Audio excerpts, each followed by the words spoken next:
Aviso, las opiniones expresadas en este programa son responsabilidad exclusiva de quienes las emiten y no reflejan necesariamente la postura, valores u opinión de la empresa o de la estación.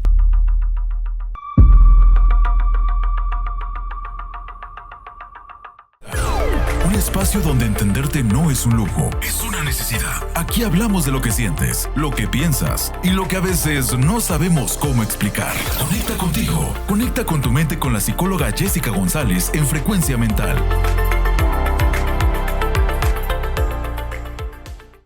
Hola, ¿qué tal? Muy buenos días. Bienvenidos sean otro sábado más a este espacio, donde hablamos claro, humano y conciencia sobre la salud mental. Soy la psicóloga Jessica González y esto es Frecuencia Mental.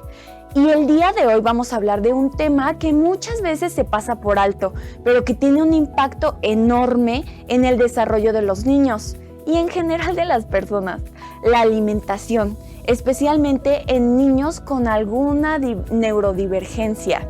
Y es que, más allá de solo lo que comen, la alimentación puede influir en aspectos como la atención, la regulación emocional, la conducta e incluso la forma en la que los niños se relacionan con su entorno. En muchos casos, también aparecen retos importantes como la selectividad alimentaria, el rechazo a ciertas texturas o dificultades para establecer rutinas durante las comidas. Esto no solo impacta al niño, sino también a toda su dinámica familiar, generando preocupación, frustración e incluso desgaste en los papás que no siempre saben cómo manejar en este tipo de situaciones. Por eso, el día de hoy tendremos a una invitada muy especial. Compartir sana y escuchar transforma. Ya viene el testimonio de hoy en Frecuencia Mental. Nos encontramos con Gaby Ambriz. Ella es nutrióloga clínica y nos va a compartir un poco de su historia y también de toda su experiencia profesional. Muy buenos días, Gaby, ¿cómo estás? Hola, mucho gusto, buenos días. Gracias por la invitación y la apertura a escuchar a estos papás que estamos sobreviviendo a la falta de empatía y a la falta de inclusión a nivel mundial. Bueno, pues muchísimas gracias por venir a este espacio y ahora sí, cuéntanos un poquito primero de tu historia.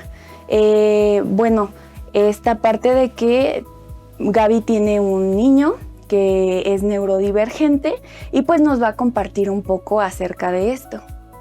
Bien, pues todo comienza desde, ahora lo entiendo, desde el neurodesarrollo que tenía. Uh-huh. Desde 6 meses, incluso desde 1 mes, que ya después me lo aclararon su terapeuta y su neurólogo, que empieza a ver datos muy claros en cuanto a un bebé, por ejemplo, al mes. No es normal que este bebé ya esté completamente sosteniendo su cabeza, que se pueda sentar solo. Uh-huh. Y bueno, tiene mucho que ver la parte genética que también me explicaba el neurólogo. Entonces pues hay antecedentes familiares de hiperactividad y pues nunca me pasó por la cabeza que pudiera ser una situación de esa. A los 2 años comienza con sobre la marcha de estarse cayendo constantemente y en donde yo tengo mi consultorio hay un traumatólogo ortopedista y él me dice, vamos a revisarlo, y identificamos que tiene pie plano y que tiene una condición que se llama hiperlaxitud, en el cual sus articulaciones pues son sumamente flexibles. De hecho, él se acuerda mucho, mi pequeño, y se dobla su dedito hasta acá y dice, mira, soy flexible. Y empezamos pues con el apoyo ortopédico, simplemente para darle soporte. Y conforme va evolucionando, pues empieza a tener características de ser muy impulsivo. Uh-huh. Él tiene 3 diagnósticos actuales. Y cuando entra al preescolar, incluso desde guardería, empieza a tener pues conductas impulsivas. Y todo dependía del entorno. Si él tenía un estímulo, comenzaba con esas conductas agresivas, uh-huh, impulsivas, lo cual empieza a generar exclusión social de los más pequeños. Sale de guardería, entra a un preescolar y recibe exclusión por las maestras y recibe exclusión por los niños. La escuela me dice, hasta que usted no traiga el diagnóstico por un neurólogo o vaya al psiquiatra, no puede ingresar a la escuela. Entonces, pues vimos una total violación a los derechos humanos del niño. En primero, pues porque no tienen derecho a poder prohibir la educación del niño. Es un derecho totalmente humano y si hablamos hoy en día, también soy docente, pues la nueva escuela mexicana nos habla de la inclusión y que los maestros son los que tenemos que adaptar nuestras actividades para hacer la inclusión del menor. Y decidimos sacarlo de esa escuela, entramos a otra institución en el cual era un grupo más pequeño, más controlado, pero el aula era muy pequeña, lo cual no le favoreció tampoco. Y en ese momento, cuando entramos a esa escuela, encontramos una persona muy, muy linda, que hoy en día es su terapeuta. Ella nos recomienda otra escuela y acudir al neurólogo, ¿no? Por cuestiones de la edad, no se podía hacer un diagnóstico antes de los 5 años, un diagnóstico definitivo por cuestiones del neurodesarrollo. Ya habíamos pasado por un neuropsicólogo, el neuropsicólogo nos dice que según las pruebas que le hicieron en ese tiempo, cubrían rasgos, pero no podía hacer un diagnóstico definitivo. Él tiene trastorno de déficit de atención e hiperactividad, que era lo que nos decía el neuropsicólogo cuando tenía 3 años y medio. Hoy en día tiene un diagnóstico, fue diagnóstico a través de un electroencefalograma. De hecho, le hicieron 2. El primero fue cuando tenía 4 años y medio. Y el siguiente es cuando tiene 5 años. Entonces su diagnóstico realmente es muy reciente, pero identificamos los últimos 3 diagnósticos hasta que ya fue su segundo electroencefalograma y diagnóstico con neurólogo. Entonces le hicieron un mapeo cerebral, el electroencefalograma, y el neurólogo pues nos dice, hay 3 factores importantes que yo desconocía. Que el primero sabemos que es la genética. El segundo, la influencia que hay durante el embarazo, el estrés que tiene la madre durante el embarazo y antecedentes de mucho estrés previo al embarazo, durante el embarazo y después del embarazo, y el desarrollo que tuvo en los primeros 3 años de vida y la sobreestimulación que se pudo haber generado. Entonces, creo que los papás estamos en esta parte de voy a estimular a mi bebé y voy a hacer todo por estimular a este bebé. Y la verdad es que esos estímulos muchas veces tienden a ser más allá que sensoriales, más allá que las texturas, más allá que la motricidad. Hoy en día todos utilizamos y la verdad es que no puedo decir que algún papá no lo haga o que son muy pocos los que no lo hacen. El estímulo visual a través de las pantallas. Entonces, pues le voy a poner un video a los 6 meses en la televisión para que sea neuroestimulación. Pero lo único que logramos hacer fue una sobreestimulación. Y esa sobreestimulación se suma a los factores como lo es la genética o como lo es durante el estrés que hay en el embarazo. Y es obviamente el entorno social en el que vive. Entonces la verdad es que nos costó mucho trabajo llegar a una estabilidad que hoy se está viendo ya su cambio, pero el problema que más hubo incluso hasta en la familia, porque pues tienden a criticar, la verdad es que el entorno social a los papás nos pone en contra porque nos critican mucho como ¿por qué lo estás educando así? ¿Por qué no lo regañas? ¿Por qué mejor no le pegas? Mejor una nalgada a tiempo que después esté haciendo algo más grave.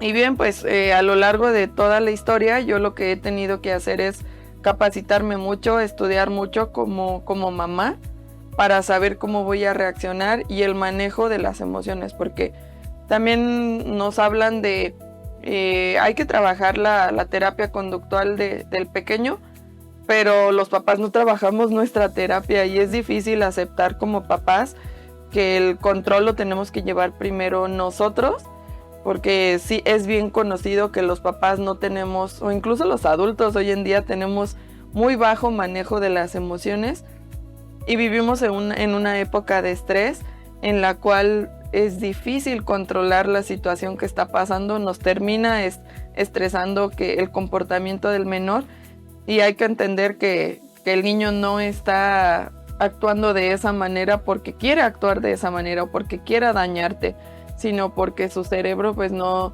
está trabajando de manera adecuada, simplemente está trabajado de una manera diferente. En el caso de mi pequeño, él tiene trastorno del procesamiento sensorial. Esto es que, digamos, todos sus sentidos sí funcionan, pero a nivel cerebral están desconectados. Digamos, esos cables están desconectados, no están unidos en esa parte del cerebro que le da la percepción sensorial. Entonces se vuelve hipersensible a los ruidos muy fuertes. Por ejemplo, un ruido de la secadora, la licuadora, la lavadora, ruidos extremadamente fuertes, pues le lastiman sus oídos, lo hacen llorar. La otra es que puedes hablarle y darle una indicación 2, 3 veces y se te queda viendo, ¿no? Y es como, oye, pero me estás escuchando, pero no está ejecutando. O sea, sí te está escuchando, pero no está ejecutando la función, lo que le estoy indicando.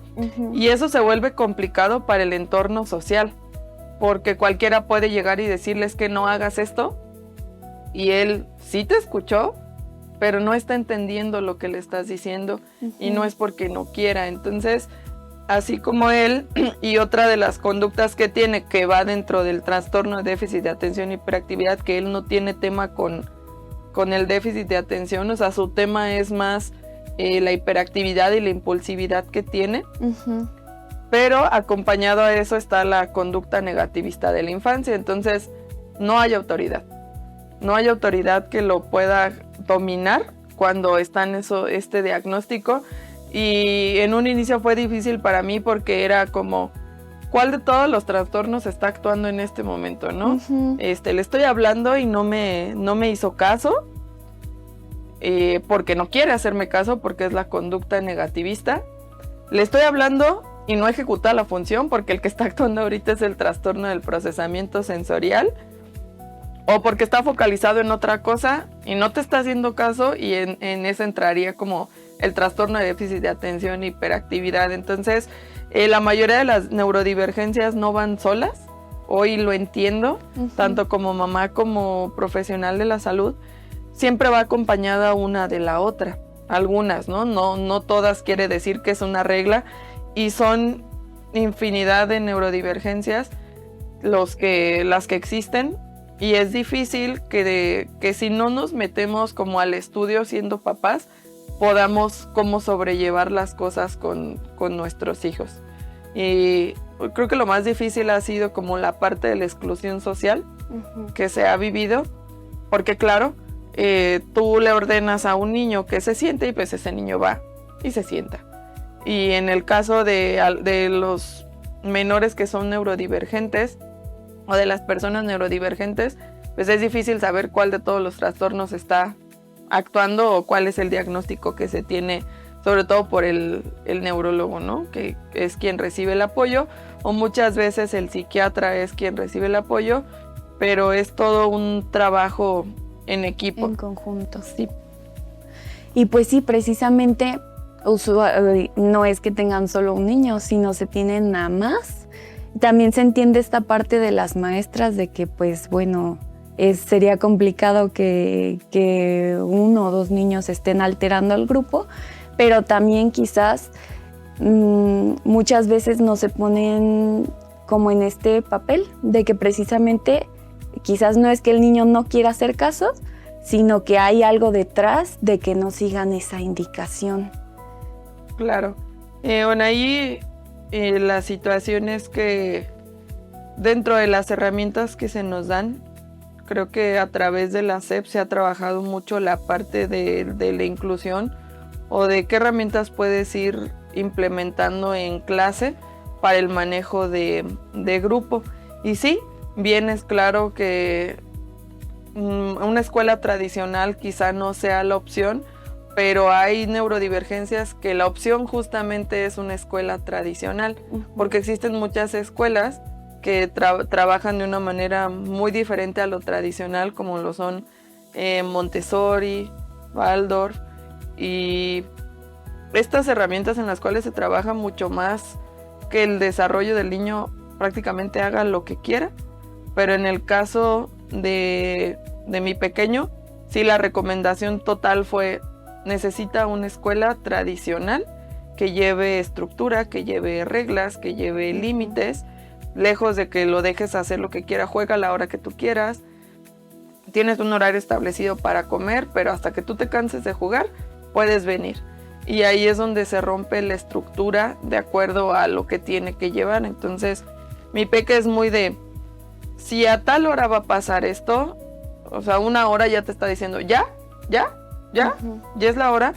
Y es como tienes que cumplir justo con esos horarios o con la rutina, que en realidad funciona para todos los niños, ¿eh? Es, la cuestión de las rutinas, niños y niñas, funcionan las rutinas para el desarrollo de sus habilidades o para el desarrollo de la vida. Y en cuestión de la escuela, justo estaba en una escuela donde tenía una maestra que era especialista en educación especial, y lo cual, digamos, hoy en día no es como educación especial, pero bueno, debes de tener mucho más estrategias para poder hacer el manejo del grupo, y al contrario, ¿no? Recibíamos exclusión, claro.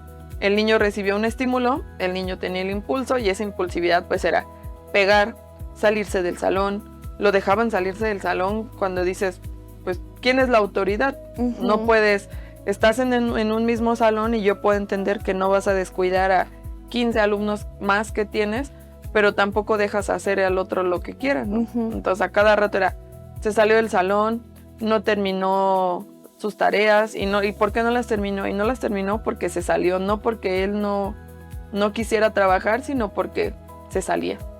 Y no existía un límite por las maestras. Y hoy en día está en una escuela tradicional, no recibe apoyo adicional, nunca necesitó el apoyo de guía sombra, porque me exigieron que llevara una guía sombra en esa escuela.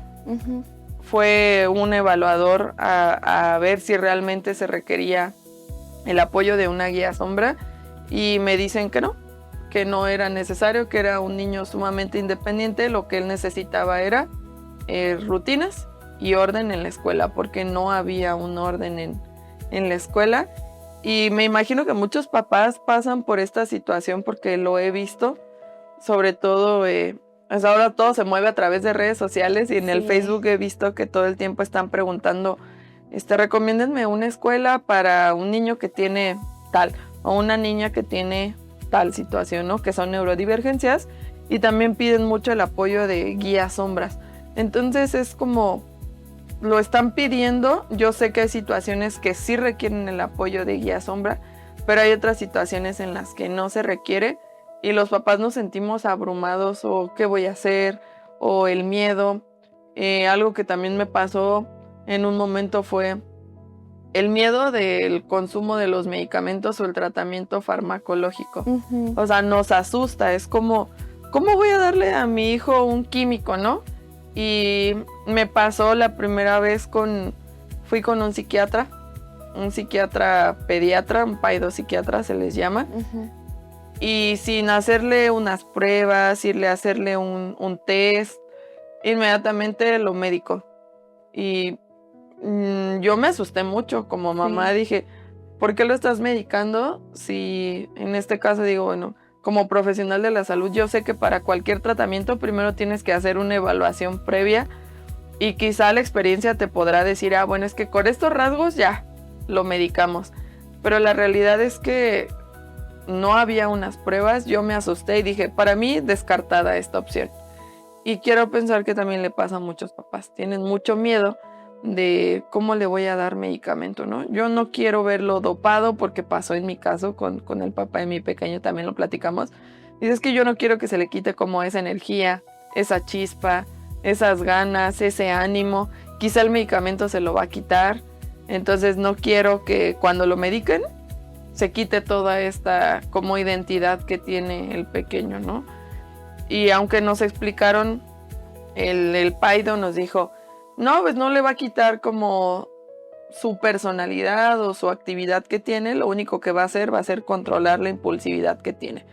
Pero en mi caso, yo puedo decir que yo lo descarté totalmente porque no hubo una evaluación previa. O sea, ni siquiera teníamos un diagnóstico como para que ya fuera la indicación del medicamento. Y hasta que recibimos apoyo de una terapeuta, ella nos dijo, no, pues busca otra opción porque para poderlo medicar, yo sé que se tienen que hacer varios tratamientos, ¿no? Ella es tiene una maestría en terapia conductual y ella era nuestro apoyo y ella es la que nos da la recomendación de buscar un neurólogo, de buscar otro paido.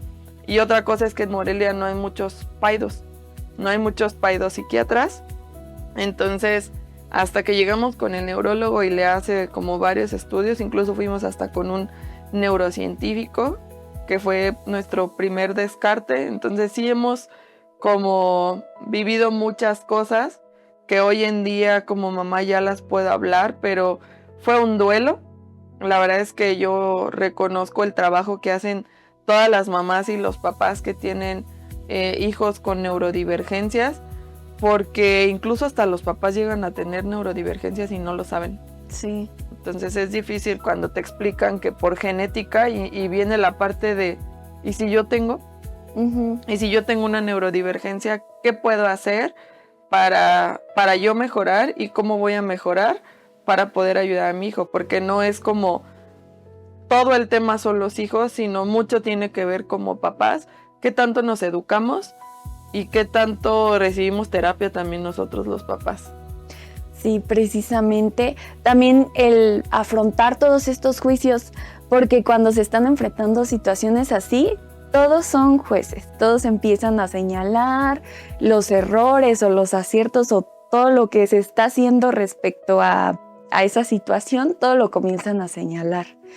Si algún papá que está viviendo algo similar o incluso una persona que tenga una neurodivergencia y quizás nunca haya sido diagnosticada y le esté sonando esta historia, ¿qué te gustaría decirle? Primero que no piensen que son personas con discapacidad, porque está muy catalogado como tiene una discapacidad o es una niña o un niño problema. Porque da muchos problemas. Primero reconocer pues que el cerebro trabaja diferente, pero no significa que eso sea un problema, porque dentro de estas neurodivergencias el desarrollo del cerebro es increíble. Llega a un punto en el que tienen unas capacidades maravillosas, la superinteligencia, y el hecho de ser superinteligente ya es parte de salir del promedio de la población, que es algo padrísimo. Recibir el apoyo primero cognitivo-conductual, hay que buscar ayuda terapéutica con un especialista en terapia cognitivo-conductual, hacer actividades porque tienden a tener ansiedad. Las neurodivergencias tienden a generar mucha ansiedad porque no puede encajar en el entorno social, porque los ruidos te afectan, porque la comida no puedes comer lo mismo que está comiendo la otra persona o lo que comen en tu familia, aún siendo adultos, buscar estas redes de apoyo y trabajar mucho la parte de la crítica social o la exclusión, porque nos afecta muchísimo, mucho es que tú, ejemplo, ¿no? Te gusta procrastinar y quizá procrastinar no es una cuestión que tú quieras, sino es parte de la neurodivergencia. O fui al refri, iba a sacar algo al refri, pero no sabía, ya no supe a qué vine al refri. Muchas veces tiene que ver con cuestiones de cansancio extremo o desorganización, no tanto con neurodivergencia. Ojo, no quiere decir que lo que estamos diciendo aquí signifique ya un diagnóstico, solamente resuena con lo que está viviendo el ser humano en este momento y situaciones que tú vayas identificando que son diferentes al comportamiento o que algo te está fallando y que no puedes avanzar, quizá es momento de decir, necesito ayuda, necesito quizá un electroencefalograma. Te voy a ser muy sincera, la parte de la genética viene por parte de la línea paterna de mi pequeño y llegó un punto en el que yo dije, ¿y si yo soy el problema también? O sea, yo te decía, es el duelo, ¿no? Entonces yo busqué el atenderme y lo trabajo. Yo trabajo con terapia conductual con mi psicóloga y le platiqué esta situación. Le dije, ¿y qué tal si soy yo la que tiene alguna neurodivergencia? Y me dice, la verdad es que no lo creo por todo el trabajo que llevamos. Dice, yo me hubiera percatado que hay alguna neurodivergencia y pues que nos hagan un estudio, un test. Si todo esto está resonando contigo, con que me estás escuchando, hay que hacer se llama DSM-5, que es un test, y obviamente este lo tiene que hacer un profesional de la salud, ya sea neurólogo, psiquiatra o neuropsicólogo, o el psicólogo te puede hacer el test y ya te va a referir con el especialista, y ahí es donde te vas a dar cuenta si pudieras tener una neurodivergencia. Y trabajar la parte familiar, porque hasta en familia y el juicio social, lo que comentabas, tiende mucho a dañarnos emocionalmente. Te digo, yo lo viví en mi familia, lo he vivido con amigos, como yo creo que te falta poner más mano dura en la educación, y es como, sabes todo lo que yo he tenido que estudiar para poder atender la situación, y justo el estudiar y saber lo que significa una neurodivergencia, específicamente los que tiene mi hijo, y que me lo han dicho los psicólogos en general, un humano no va a reaccionar con violencia, y hay mucha violencia en cuanto al trato de los niños, a la crianza. Es como, el niño te respeta, dice alguien, no, es que a mí mi hijo me respeta. Sí, te respeta porque le gritas, porque le pegas, y te respeta por miedo, pero no te respeta porque entienda que tiene que existir un respeto. Entonces viene la parte de, no, yo a mi hijo, hija, con una nalgada y se aplaca. Y hoy en día, pues creo que por eso está la sociedad como está, por toda la violencia que en algún momento vivimos. O sea, no es lo mismo hablar con firmeza y con límites y alzar un poco la voz, pero marcas el límite a que actúes con violencia, a que humilles a la persona, a que la maltrates psicológicamente, o incluso que llegues a la violencia física, como te voy a dar una nalgada, o te voy a pegar, o te doy un manazo, ¿no? ¿Cómo le explicas a un niño que tiene una neurodivergencia con impulsividad que no pegue y tú le pegas? Entonces es bastante complicado. Por eso hablaba hace un ratito de todo el trabajo que tenemos que hacer los papás con nuestra propia persona para esa crianza que hoy le llamamos crianza respetuosa, pero esa crianza siempre debió haber sido, no es que tenga que ser una crianza respetuosa como está catalogado hoy en día, sino es lo que debería de ser, que no hacemos nadie. Bueno, pues muchísimas gracias, Gaby, por compartirnos tu historia. Es muy importante el no juzgar, si al ver que una persona está pasando por una situación similar, no juzgar e intentar acompañar. Pero no se vayan porque vamos a la pausa. A veces avanzar es simplemente respirar. En un momento regresamos.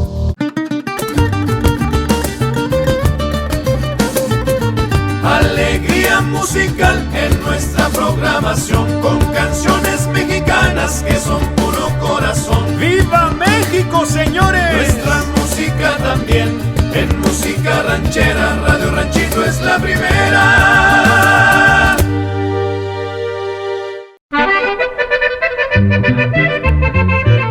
En la mañana muy tempranito, despierte con alegría, con la música bonita de Radio Ranchito, que es la mejor compañía.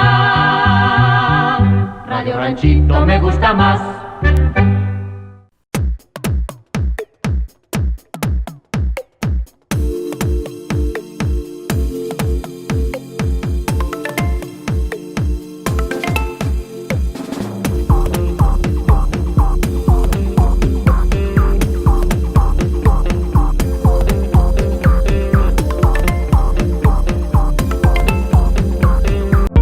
Lo que piensas importa.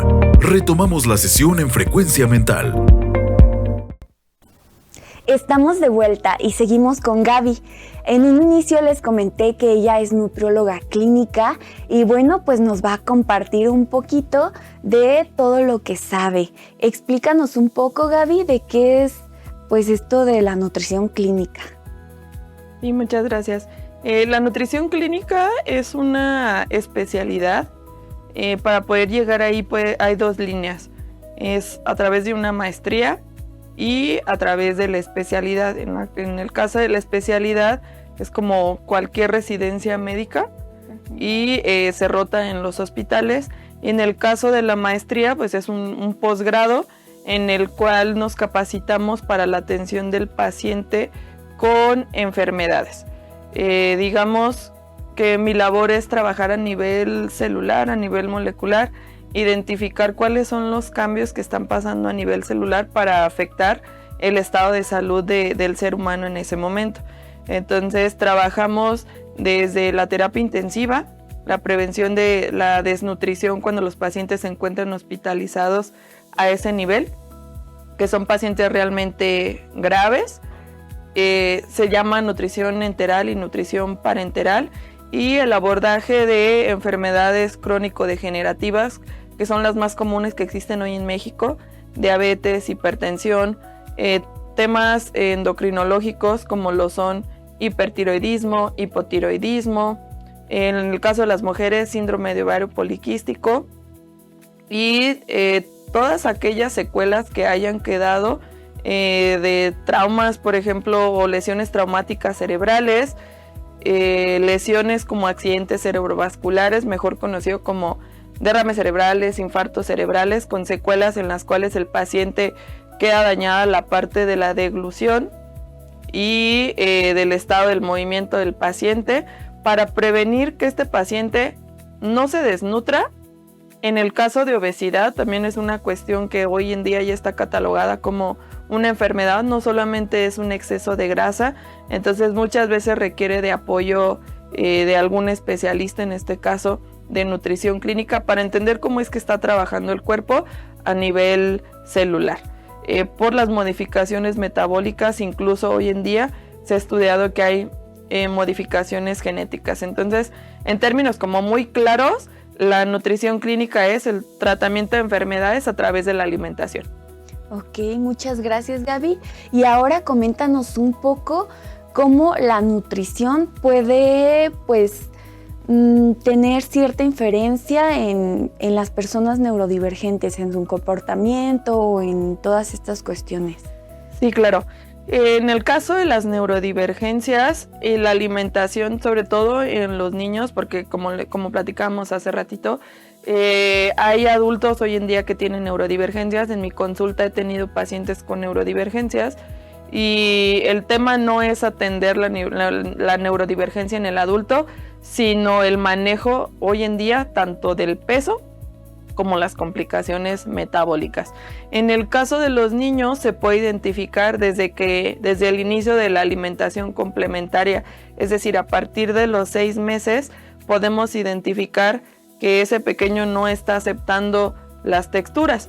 Va con un neurodesarrollo acompañado de acuerdo a la etapa y va tolerando cierto tipo de texturas, pero cuando llegamos a un punto de que a los 2 años o 3 años no come otra cosa más que se le llama la dieta beige, es todo aquello que son harinas refinadas, entonces ahí tenemos un problema. Cuando los pequeños no consumen más de 20 alimentos, es decir, hacemos un cuestionario y en ese cuestionario identificamos que se consumen solamente de 15 a 20 alimentos, entonces es un dato de alerta, es un foco rojo que tenemos que atender. El tema de las texturas, solamente hay ciertas texturas que llegan a tolerar y obviamente depende de la neurodivergencia. Hay neurodivergencias que les gusta mucho lo crocante, tostadas, galletas, cereales de caja, todo aquello ultraprocesado son sus comidas favoritas, fritos, capeados, empanizados, dorados, se vuelven su comida favorita sumándole a los ultraprocesados.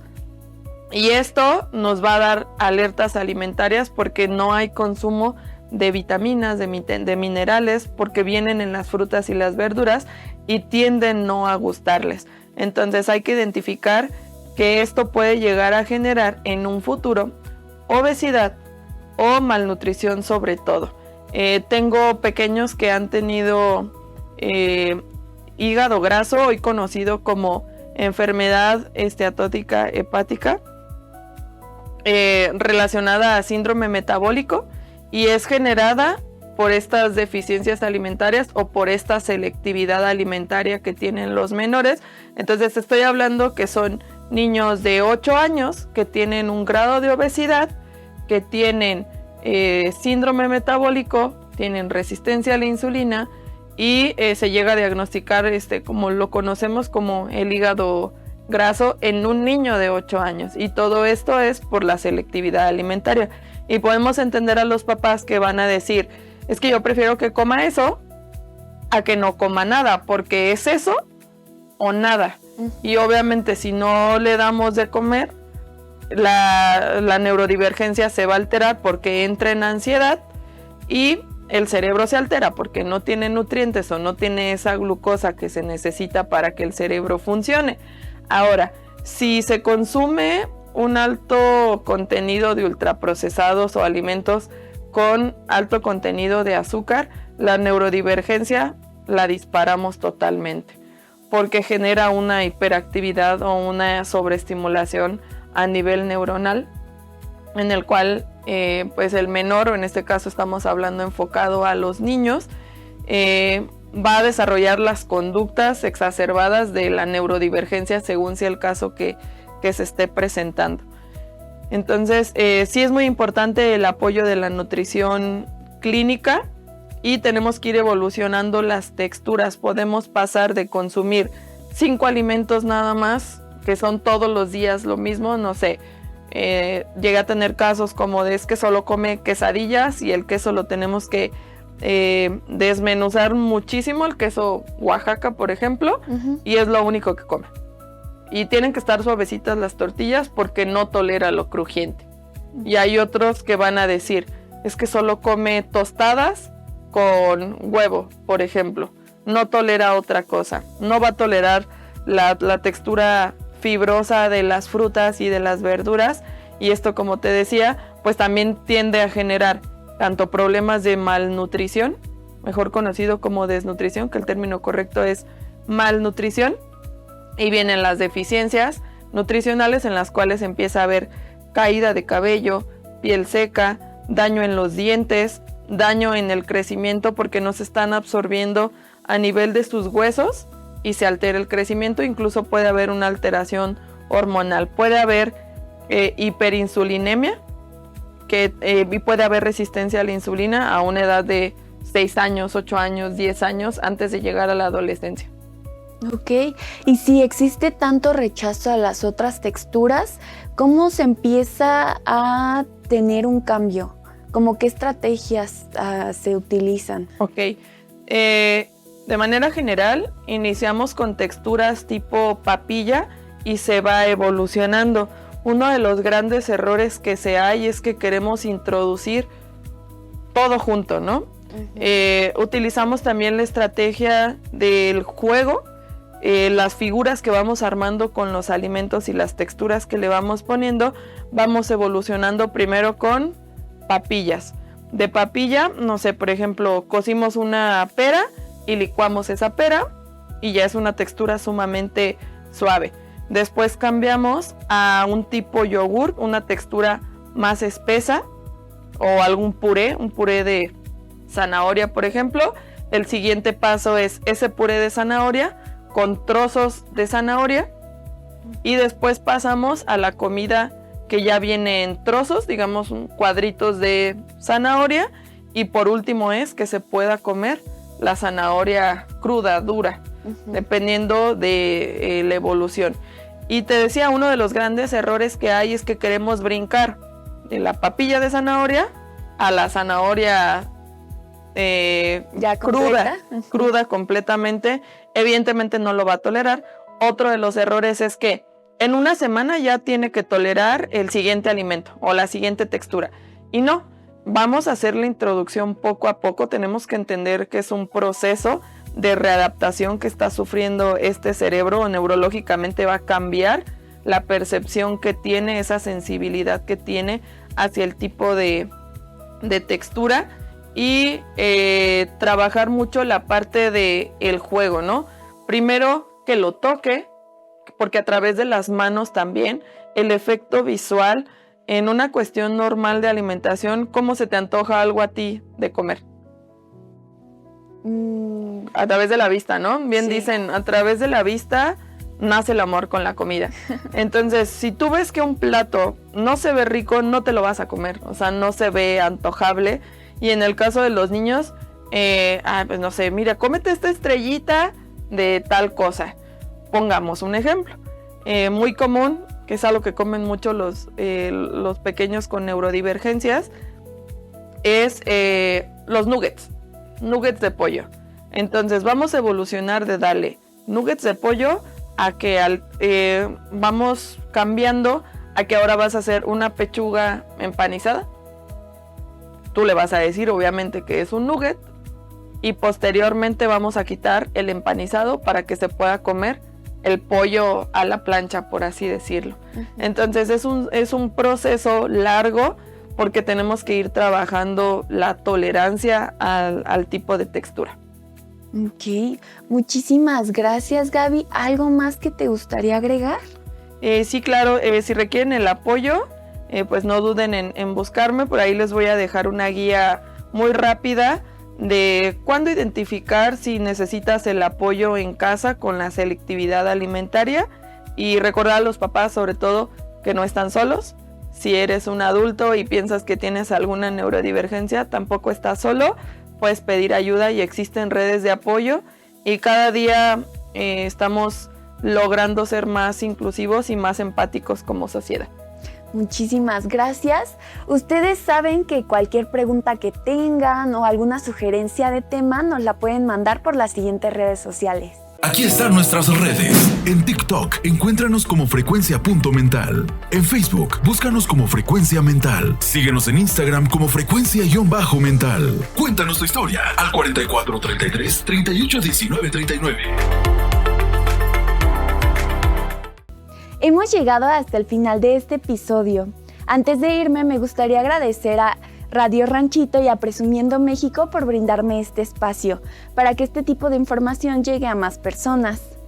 Recuerda que aquí hablamos de lo que sí duele, de lo que casi no se dice y de cómo construir una vida más consciente.